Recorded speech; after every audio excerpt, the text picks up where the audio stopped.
The sky is tightening with an ominous shroud, and the ocean begins to breathe with frantic power.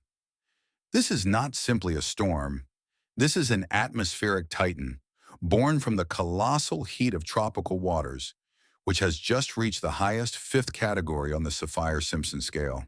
Satellites record the perfect but deadly eye of the monster, moving relentlessly toward the shores of the United States of America. Is civilization capable of withstanding the planetary wrath of such magnitude? Today we will uncover the secrets of typhoon physics, analyze data from orbit, and look into the very heart of the epicenter, where nature demonstrates its absolute power. For millennia, humanity watched the horizon with a mixture of awe and primal terror. For our ancestors, the ocean was not just a mass of salt water. It was a living, often angry entity whose breath could erase entire settlements from the face of the earth. The name hurricane itself comes from the name of the Mayan god Huracan, the creator of storm and fire, who, according to legends, caused a great flood with a single breath to punish humanity. In the countries of East Asia, these phenomena were called typhoons, which in Mandarin means great wind, and in Japanese mythology, the wind was considered the breath of the god Fujin, who held a huge bag of storms on his shoulders. Before we begin, write which city you are from so that we know how far our stories travel, and do not forget to subscribe. But behind the myths and legends lay a brutal reality that humanity began to document only a few centuries ago. Before the appearance of the first meteorological instruments, the only way to know about an approaching disaster was to observe the behavior of birds, the change in the color of the sky, or unusual agitation of the sea. Sailors of the Age of Discovery were the first to encounter the monsters of the Atlantic face to face. Christopher Columbus, during his fourth voyage in the year 1502, became one of the first Europeans to describe a tropical cyclone in detail. He noticed strange signs: a thick, heavy fog, an unusual current, and a silence that literally pressed on the ears. His experience helped save the fleet, but thousands of other ships in the following centuries disappeared forever into the abyss, never understanding the nature of what destroyed them. The most terrifying starting point in the history of documented storms was the Great Hurricane of 1780.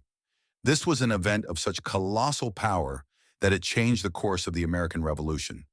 In October of that year, the storm swept through the Caribbean basin, taking the lives of at least 22,000 people. Imagine the scale. This is more than the combined losses of both sides in many key battles of that war. Eyewitnesses described the wind as being so strong that it stripped the bark from trees before uprooting them. The British and French military fleets, which were preparing for decisive battles, were scattered across the ocean like children's toys. It was then that scientists of that time began to ask the question, are these storms simply random gusts of wind, or do they obey a certain as yet undiscovered logic of nature? Let us move forward 120 years to September of 1900. The city of Galveston, Texas, at that time, was one of the wealthiest and most promising ports in the United States of America. The residents of Galveston believed they had conquered nature.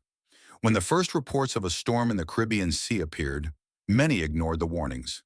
Meteorologist Isaac Klein, who headed the local weather bureau, believed based on the scientific ideas of the time that Galveston was protected by the shallow waters of the Gulf. This was a fatal mistake. On September 8, 1900, a storm surge over 4.5 meters high covered the island. Houses built of wood flew into splinters, becoming projectiles that destroyed everything in their path. That night, according to various estimates, between 8,000 and 12,000 people died. This tragedy remains the deadliest natural disaster in the history of the United States of America. It demonstrated to humanity a painful truth. A lack of knowledge and pride in the face of the ocean lead to catastrophe. It was after the Galveston tragedy that the era of modern meteorology began. Scientists realized that they needed not just to state the fact of a storm, but to learn to see it from afar. In the first half of the 20th century, experiments began with radiosondes, devices that rose on balloons and transmitted data on pressure and temperature. However, the real breakthrough occurred during the Second World War, when radar operators noticed strange echoes on their screens. What they initially took for enemy aircraft or interference turned out to be clear precipitation structures inside hurricanes. This discovery allowed them to see the structure of a storm for the first time, its spiral arms and central eye, without being inside it. However, even with the appearance of radars, we remain blind to what happens in the open ocean, where these monsters are born. Until the middle of the 20th century, humanity only collected debris. We studied history to understand how cyclical this wrath of the planet is. Studies of ice cores and sedimentary rocks in coastal lakes allowed scientists to look back thousands of years. It turned out that periods of hurricane hyperactivity had happened before, but never before had they encountered such dense human development in an altered atmosphere. We stand on the shoulders of giants and on the ruins of past cities, trying to understand, is today's Category 5 typhoon simply another turn of history, or is it the beginning of a new, much more dangerous chapter in the life of the Earth? To answer this, we need to dive into the second part of our historical analysis, to the times when man first looked at a storm from space. The second half of the 20th century became a turning point in our confrontation with celestial colossi. If earlier humanity only reacted to the blows of the elements, then with the onset of the space age, we finally rose above the clouds to look the enemy directly in the eye. On April 1st, 1960, an event occurred that forever changed meteorology: the launch of the world's first successful meteorological satellite, Typhon. During its short 78-day term of operation, it transmitted thousands of images of cloud structures, proving that global observation from orbit is not a fantasy, but a necessity for survival. In October of 1970, a key institution was created in the United States of America, the National Oceanic and Atmospheric Administration. This unification of scientific resources allowed for the systematization of data on the ocean and the atmosphere as a single, interconnected system. However, despite the rapid development of technology, nature continued to remind us of its unpredictability. One of the cruelest lessons was Hurricane Andrew in August of 1992. At the time of its landfall in Florida, Andrew was classified as a Category 4 storm, but a later reanalysis of data using modern modeling methods allowed the National Hurricane Center to officially upgrade it to Category 5. The wind speed exceeded 280 kilometers per hour. The city of Homestead was practically erased from the map. Andrew demonstrated the critical vulnerability of building codes. This forced authorities to completely revise architectural requirements for structures in coastal zones, implementing the mandatory use of impact-resistant glass and reinforced roof fasteners. But the main conclusion was scientific. We realized that the intensification of a storm can occur much faster than computer models of that time predicted. 13 years passed, and August of 2005 brought a new catastrophe that became synonymous with systemic failure: Hurricane Katrina. Although its wind strength weakened slightly before landfall to Category 3, its colossal size created a storm surge of incredible power. The protective levees of New Orleans, designed for smaller loads, did not hold. 80% of the city found itself underwater. Scientific analysis of Katrina showed that the destructive power of a cyclone depends not only on the maximum wind speed, but also on the so-called Integrated Kinetic Energy Index.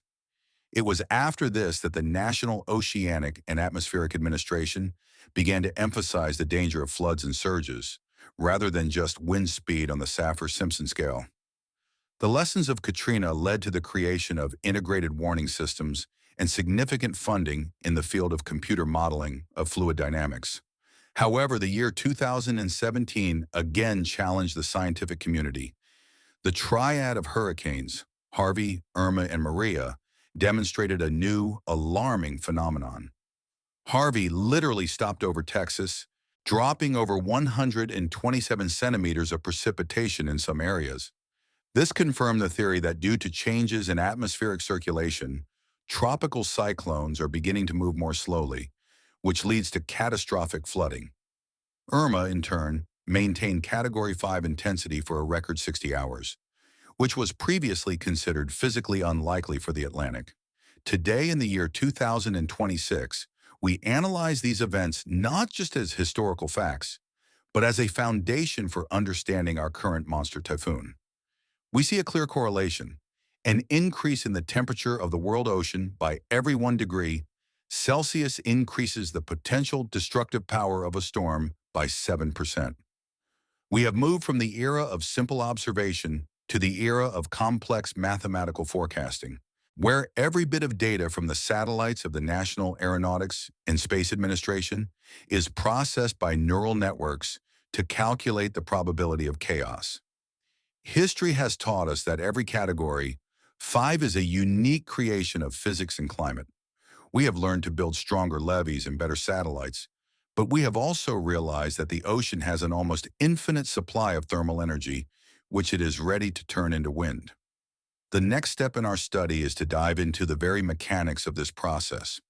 We will break down exactly how water molecules and pressure differences create that very perfect machine of destruction, which is right now approaching the borders of the United States of America.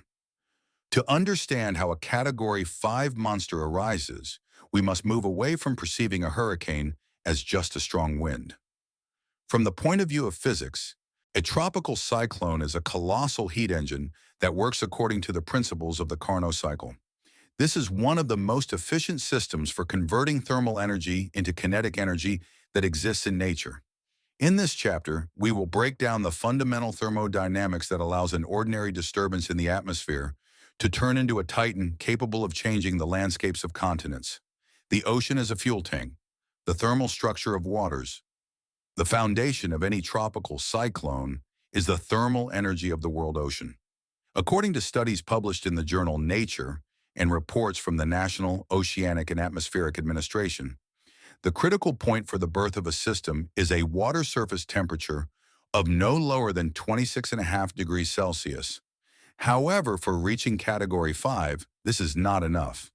The real fuel is not just a thin film on the surface, but the depth of the so-called mixed layer of the ocean. When a hurricane moves over the water, its powerful winds cause upwelling, the rising of cold, deep waters to the surface.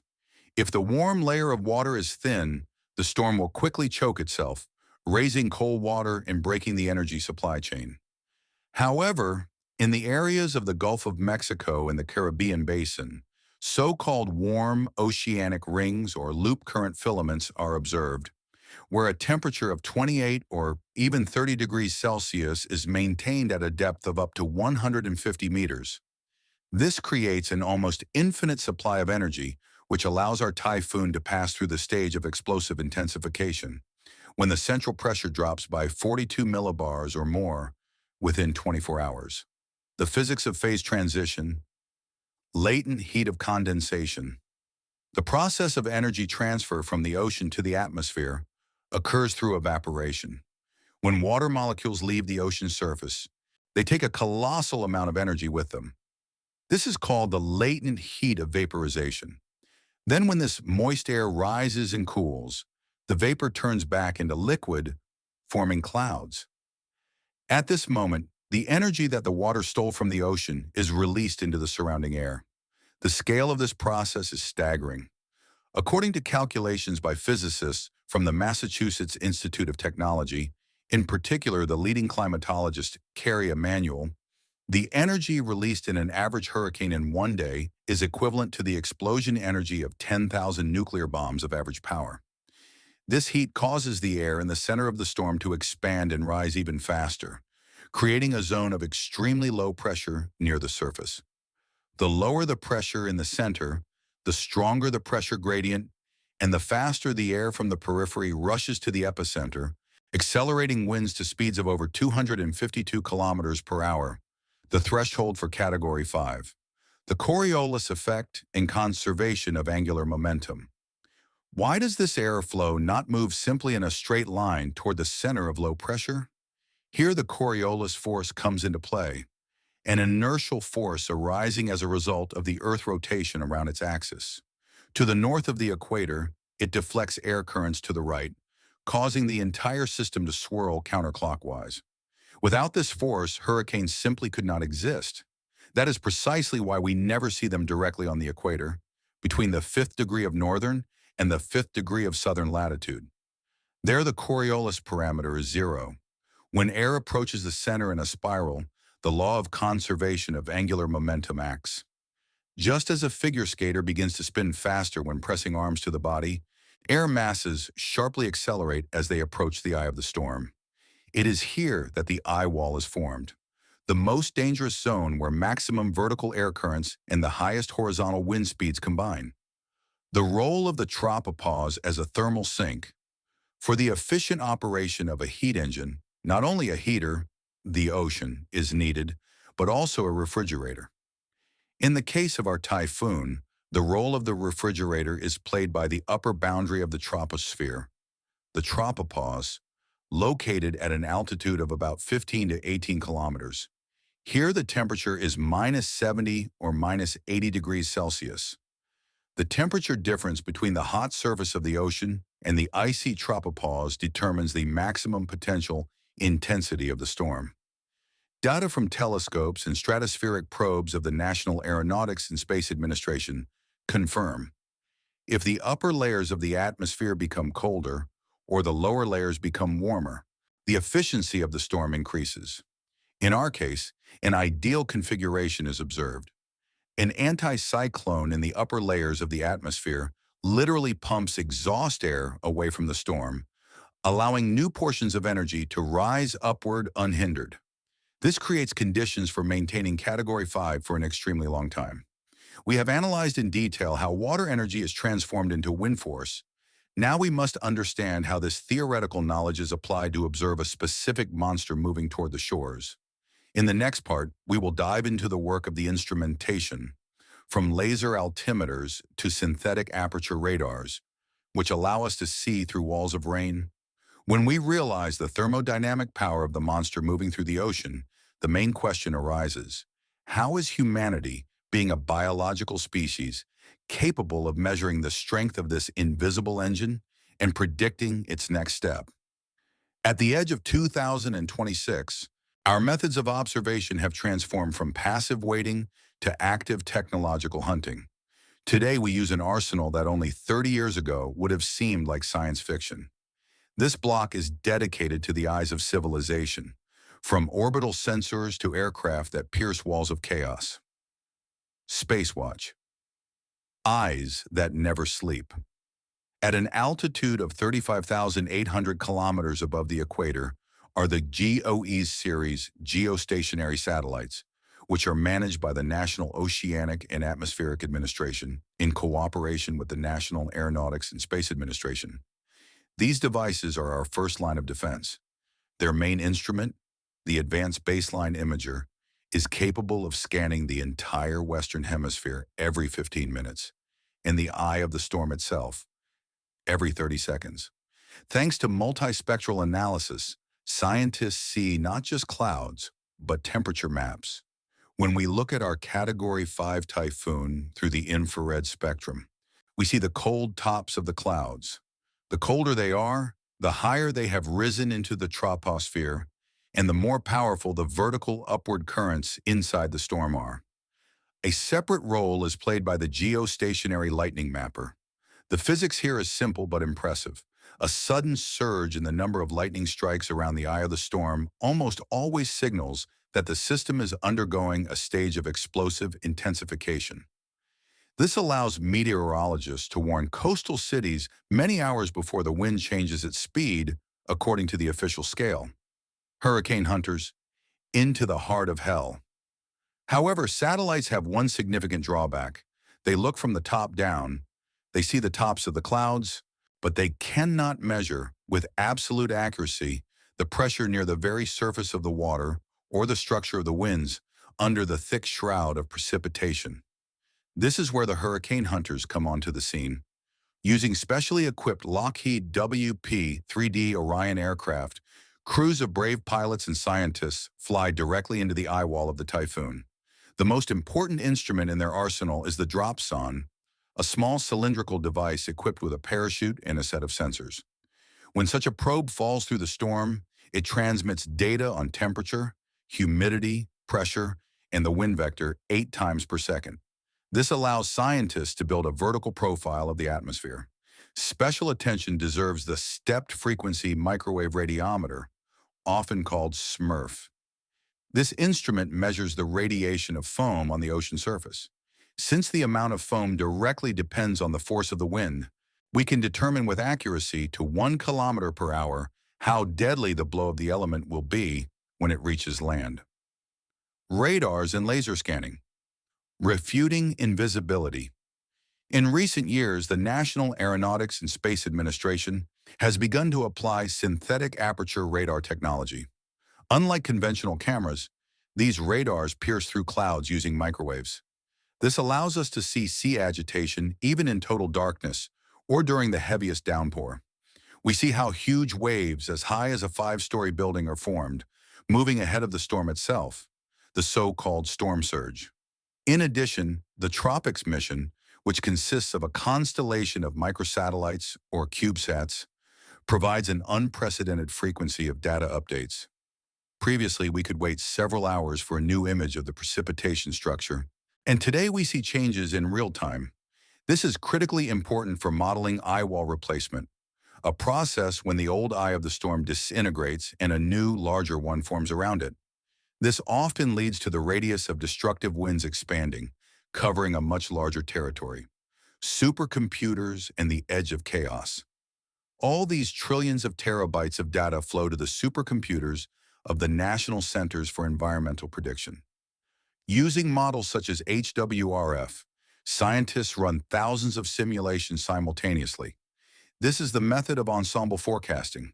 If 80 out of 100 models show that the typhoon will turn north toward Florida, the confidence of meteorologists grows. However, here we encounter a fundamental limitation: chaos theory. Edward Lorenz once said that the flap of a butterfly's wings in Brazil can cause a tornado in Texas.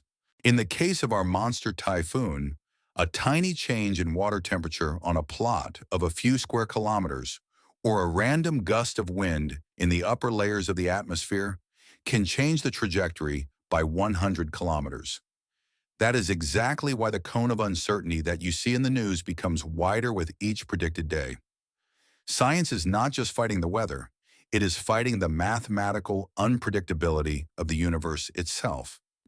Now, when our Category 5 typhoon is only a few hundred kilometers from the coastline of the United States of America, these technologies are working at the limit of their capabilities. We see every change in pressure, every flash of lightning. But is this knowledge enough to prevent a disaster? In the next block, we will consider alternative views on the nature of these phenomena and learn how global climate changes are forcing us to reconsider the very classification of space threats on Earth. When we observe the Category 5 colossus approaching the shores of the United States of America, the scientific community does not just state facts, it dives into sharp discussions that will determine the future of climatology for decades to come. At this stage of the development of civilization, we have encountered phenomena that are beginning to go beyond traditional physical models developed in the 20th century. This block is dedicated to the most daring scientific debates, the revision of fundamental scales, and the analysis of how our planet is changing the rules of the game.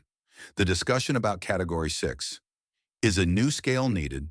For many decades, the Saffir-Simpson scale, which divides hurricanes into 5 categories, has been the gold standard. The 5th category begins when the sustained wind speed exceeds 252 kilometers per hour. However, today's scientists such as Michael Weiner from the Lawrence Berkeley National Laboratory and James Cosson from the National Oceanic and Atmospheric Administration are proposing a revolutionary change: the introduction of a 6th category. The researchers' argumentation is based on the fact that in recent years, we have seen storms whose wind speed significantly exceeded 300 kilometers per hour. For example, Typhoon Haiyan or Hurricane Patricia. From the point of view of thermodynamics, the destructive power of wind increases not linearly, but exponentially. This means that the difference between the lower limit of the 5th category and a storm with a speed of 320 kilometers per hour is colossal. Opponents of this theory argue that Category 5 already means total destruction, and further gradation will not change evacuation protocols. However, supporters are convinced We must have a scientific tool to adequately describe the new hypermonsters that are born in conditions of an overheated ocean, the phenomenon of stalling and the slowing of planetary waves. One of the most disturbing alternative theories actively discussed in the journal Science is the theory of the slowing of the translation speed of tropical cyclones. Previously, hurricanes were considered dynamic objects that quickly pass over a territory.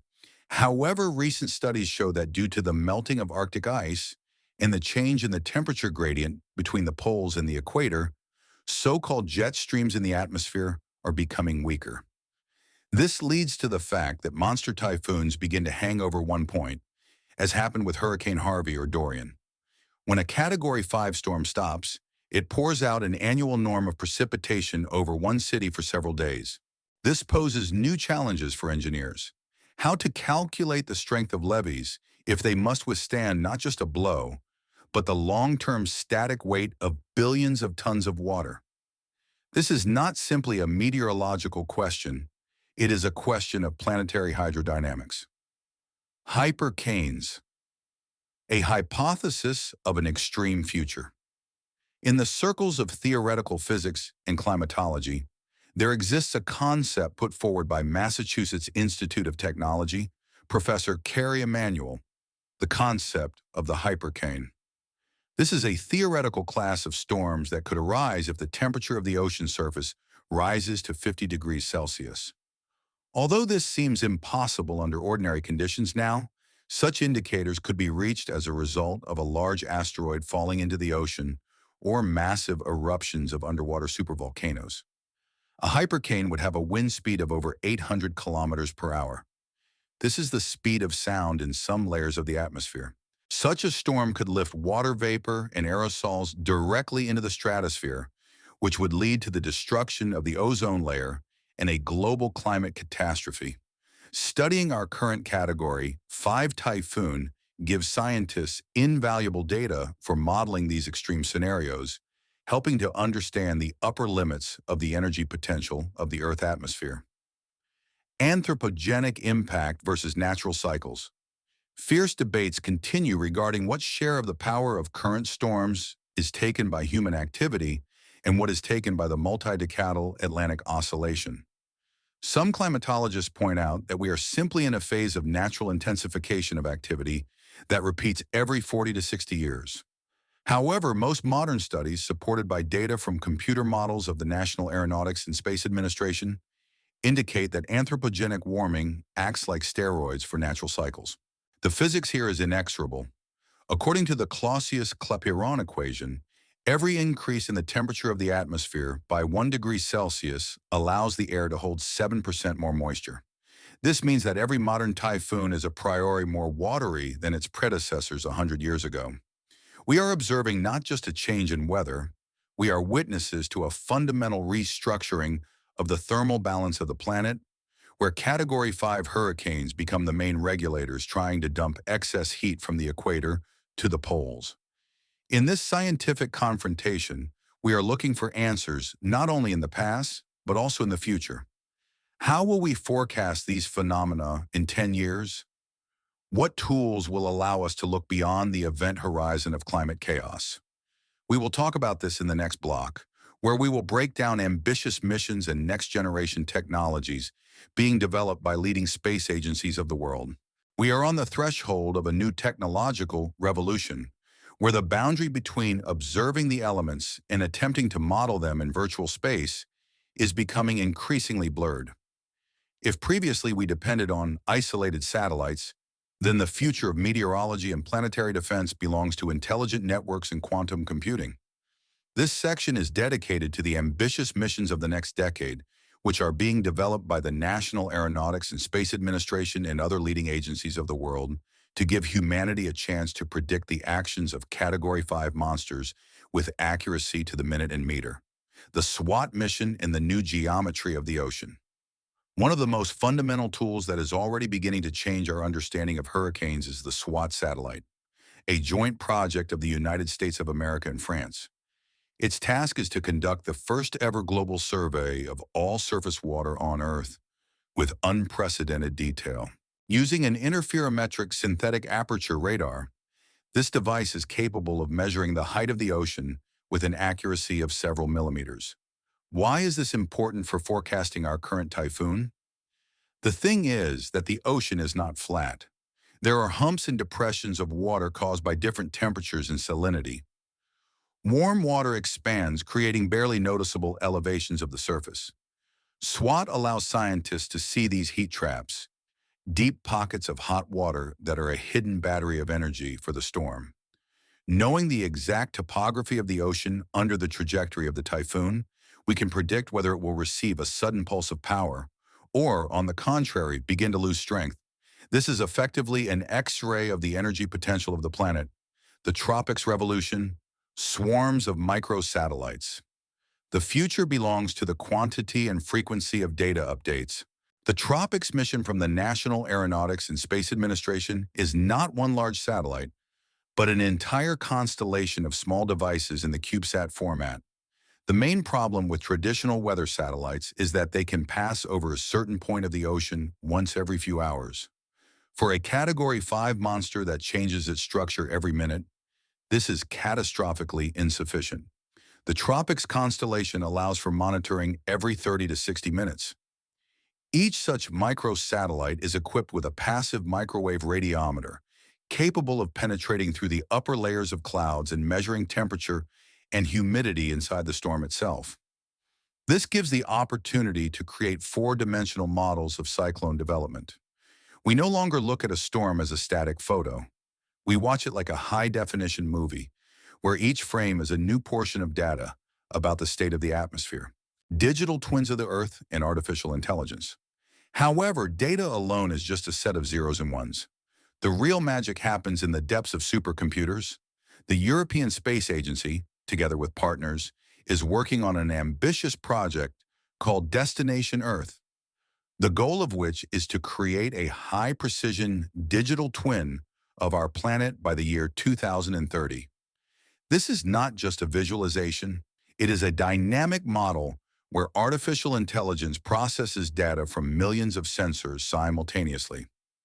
Machine learning algorithms, trained on archives of storms for the last 100 years, are capable of recognizing barely noticeable patterns in air turbulence that the human eye or classical equations of physics might miss.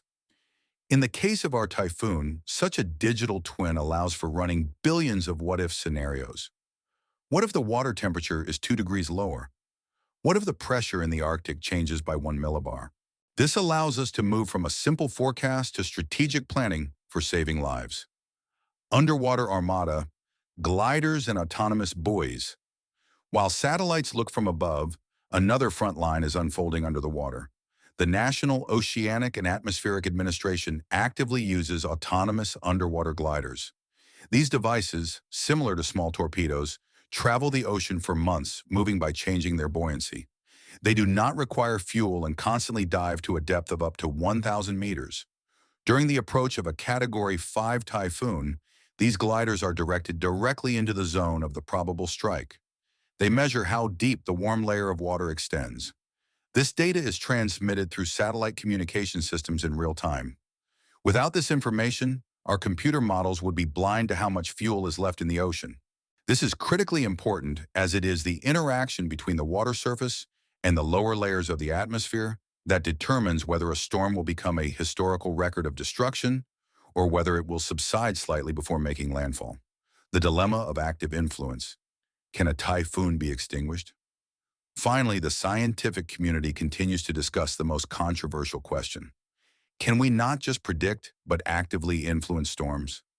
In the last century, there existed Project Stormfree, the goal of which was seeding clouds with silver iodide to force the storm to expand its eye and reduce wind speed. The results were mixed, and the project was closed.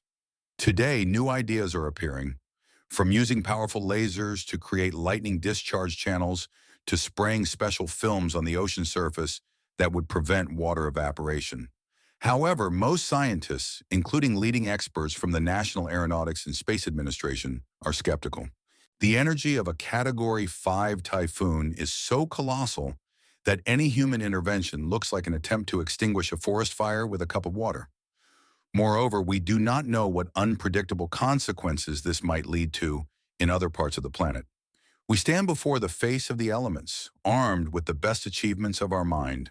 But even with the most modern satellites and neural networks, the final word remains with the physics of the ocean.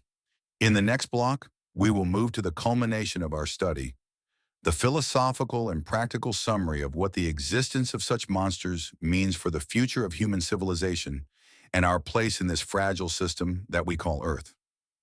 We have reached the point where scientific models collide with the physical reality of our cities. What happens when a Category 5 monster does not just pass by, but makes a direct hit into the heart of a modern metropolis? This is a scenario that meteorologists and engineers of the National Oceanic and Atmospheric Administration call the worst possible, and it is exactly what we will now break down through the prism of physics and systems analysis. This is the moment when the architecture of the 21st century undergoes a test by the forces that shape the appearance of our planet for billions of years. The physics of the urban canyon, when skyscrapers become enemies. One of the greatest mistakes in the perception of hurricanes lies in the thought that concrete jungles are a safe refuge. In fact, for a Category 5 storm, a modern city is a complex obstacle course that can amplify the destructive power of the wind. When a flow of air moving at a speed of over 300 kilometers per hour falls into the narrow streets between skyscrapers, the Venturi effect occurs. According to the laws of hydrodynamics, the flow velocity increases sharply when passing through a narrowing. This turns an ordinary wind into a real air knife, capable of ripping out external building panels and breaking even the strongest tempered glass. Studies conducted in the wind tunnels of the Massachusetts Institute of Technology show that at the height of the 40th or 60th floors, wind speed can be 20 or 30% higher than near the ground surface. This creates colossal pressure drops between internal rooms and the external environment. Buildings literally begin to breathe and under certain conditions, to burst from within due to the difference in static pressure. We encounter a paradox. Our most reliable structures become the most vulnerable due to their heightened geometry. Hydrostatic shock, the weight of the ocean on city streets. However, the main killer is not the wind, but the water. The storm surge of a Category 5 typhoon is not just a high wave.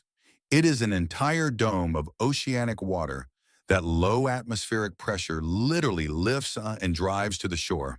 When this mass of water weighing millions of tons enters river channels and ports, it acts as a hydraulic press. Imagine the force with which water presses on retaining walls and foundations. 1 cubic meter of seawater weighs 1,025 kilograms. When a wave 7 or 8 meters high hits a building wall at a speed of 60 kilometers per hour, it is equivalent to a collision with a heavy truck. Moreover, seawater carries debris, cars, containers, trees, which turn into battering rams. Even if a building withstands the water pressure itself, its foundation can be washed away through the process of suffosion, the washing out of soil under the action of extreme currents. This is a systemic threat against which even the most modern drainage systems, designed for average storms of the last century, are powerless. Economic dominoes. Global consequences of a local blow. The destruction of a large economic hub on the coast of the United States of America, such as Miami, New Orleans, or Houston, instantly triggers a chain reaction in the global economy. According to reports from the World Bank and leading insurance companies, losses from one such blow can exceed $300 billion. This causes a crisis in the insurance market. Companies stop issuing policies for coastal zones, which leads to a collapse in real estate prices and a mass migration of climate refugees into the interior of the continent. But the consequences go even further. The shutdown of oil refineries in the Gulf of Mexico, or the disruption of port operations through which millions of tons of cargo pass, causes a jump in energy and food prices around the world. We see how a natural phenomenon in the Atlantic can cause inflation in Europe or a shortage of components in Asia. This is clear evidence that in today's interconnected world, there are no local catastrophes of such magnitude. A Category 5 typhoon is a blow to the stability of the entire civilization. the path to adaptation, cities of the future or retreat. Now in 2026, the scientific community stands before a dilemma, whether to continue the fight with the ocean, building ever higher levees, or to begin a strategic retreat. Alternative urban planning theories propose the concept of sponge cities in floating architecture. Instead of trying to stop water with hard barriers, we must learn to absorb, direct, and safely pass it through the urban landscape.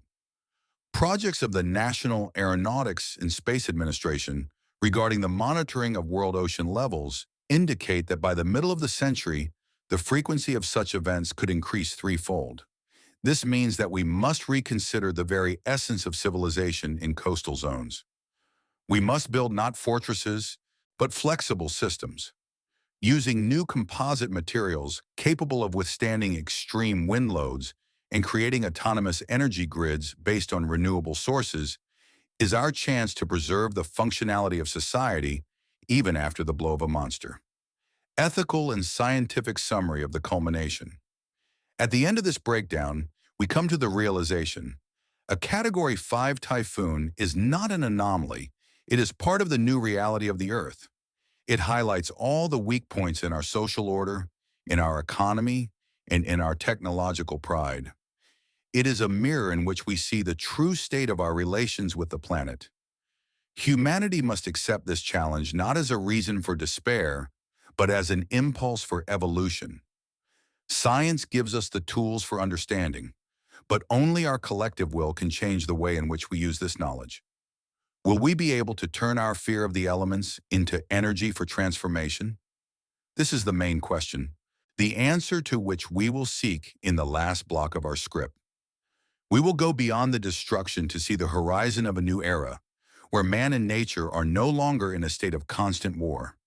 We are completing our journey into the very depth of atmospheric chaos, having traveled the path from the first observations of 16th century sailors to the ultra-modern quantum models of 2026. The Category 5 monster typhoon that we analyze today is not just a random climate anomaly. It is a powerful message from the planet itself, written in the language of wind, pressure, and water. It is a reminder that we live in a dynamic, living world that does not obey our desires, but demands our deep understanding and respect. During the last 2 hours, we have become convinced that science is the only reliable bridge between human fear and survival. Thanks to the efforts of thousands of scientists from the National Aeronautics and Space Administration, specialists from the National Oceanic and Atmospheric Administration, and independent researchers from leading universities of the world, we have learned to see the invisible. We have learned to recognize the birth of a titan in tiny temperature fluctuations of the ocean and predict its movement thousands of kilometers from the shore. But this knowledge imposes a huge responsibility on us. We can no longer afford to be passive observers. Today's challenge lies not only in building stronger levees or more accurate satellites. The real task is a fundamental change in our attitude toward the global ecosystem. Everything we discussed, from the thermodynamic Carnot cycle to the Venturi effect in urban canyons, proves that every one of our actions has a planetary echo. We must invest in science, support international cooperation, and prepare our infrastructure for the new era of superstorms. This is a struggle for a future where human civilization does not fight nature, but harmoniously adapts to its rhythms, even if these rhythms sometimes become destructive. Thank you for diving into this detailed scientific analysis together with us. Your curiosity about the complex processes of our world is what drives progress forward. Remember that knowledge is a power capable of saving millions of lives. If you want to continue studying the secrets of space, the physics of our planet, and the most daring missions of the future, subscribe to our channel and stay with us. There are still many discoveries ahead, for the universe always has something to tell those who are ready to listen. Take care of yourselves, trust verified data, and see you in the next episode of our great scientific journey.